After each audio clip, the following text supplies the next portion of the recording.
man in Connecticut opens a message from a number he doesn't know. The message is for someone else. He writes back to say so. The apology is warm. Nothing is asked of him. The messaging goes on for days. The replies arrive in the morning and again at night. Work, weather, family. Money doesn't come up for a long time. That is the design. Eventually, he lost $180,000.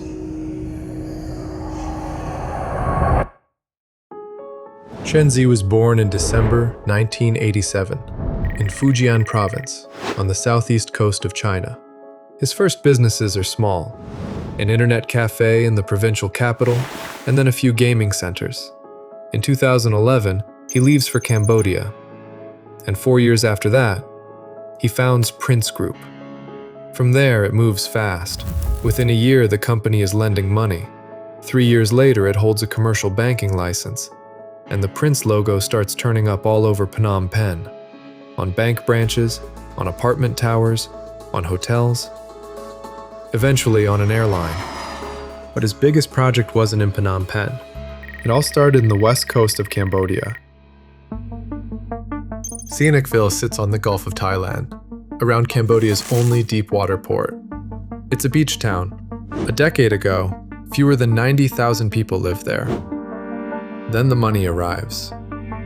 Between 2016 and 2018, by one estimate, more than $1 billion of Chinese investment goes into the city, and the coast fills with cranes.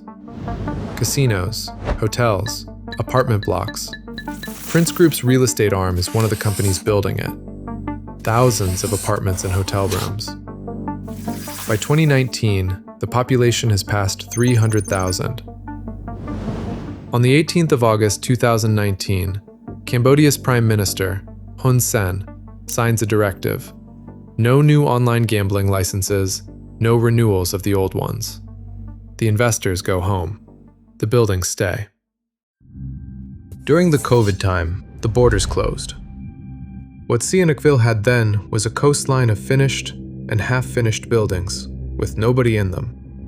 Meanwhile, casinos, hotels, offices, and residences were converting their floors to make room for online operations.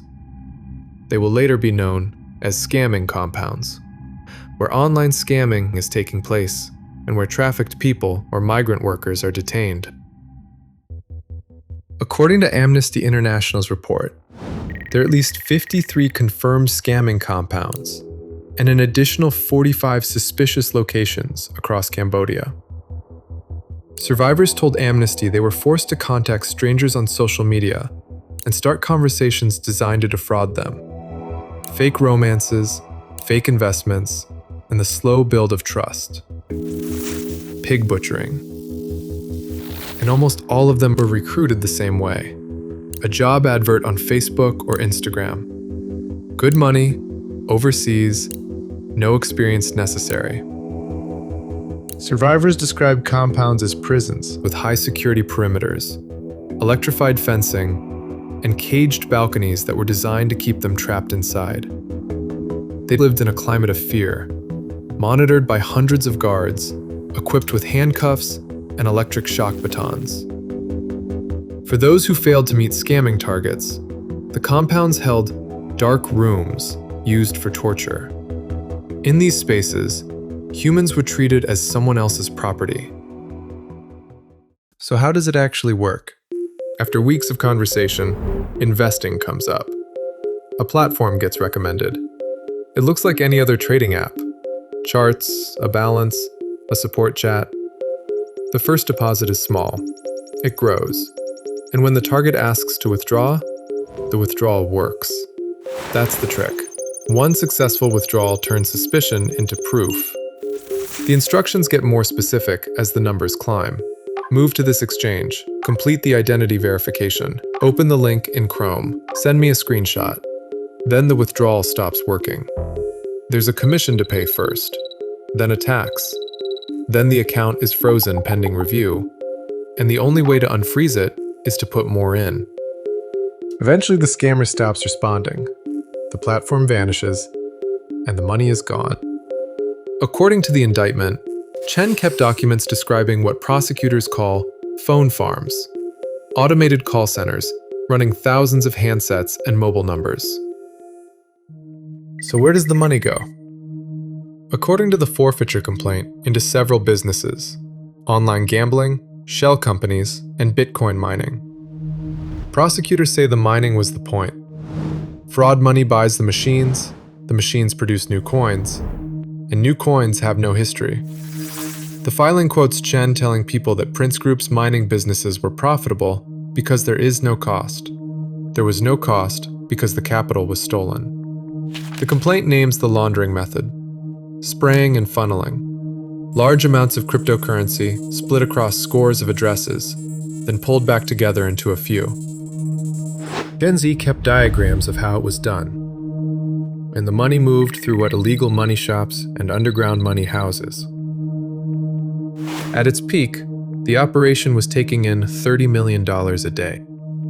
On the 14th of October 2025, the Justice Department filed to seize 127,271 Bitcoin, around $15 billion, the largest forfeiture action in American history. Before the indictment, Chen Zhi was translating this massive wealth into absolute political legitimacy. In 2014, Chen becomes a Cambodian citizen by a route open to anyone willing to donate $250,000 to the state. 6 years later, he's given the title Nik Ok Na. By 2015, the counting runs more than 100 business entities in over 30 countries, and there's a foundation attached to it. The Chen Zhi Scholarship puts 400 Cambodian university students through tuition and internships.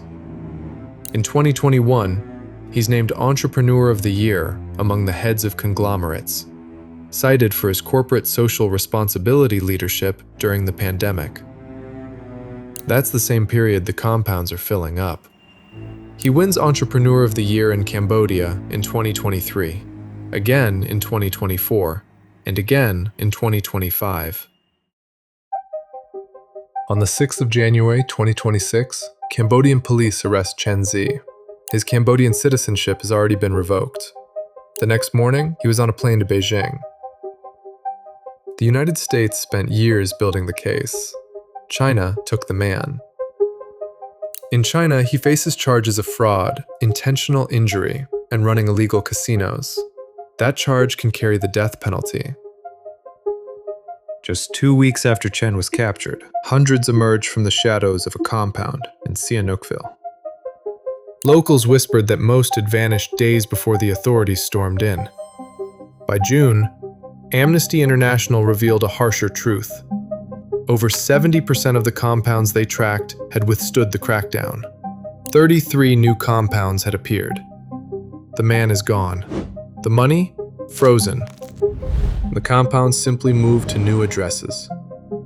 The United Nations estimates that in just a single year, this fraud drained between more than $88 billion out of one region alone.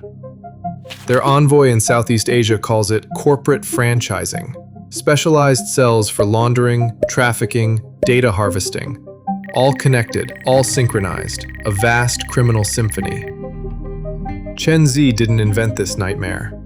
He's accused of running the largest, most brutal version anyone has ever uncovered.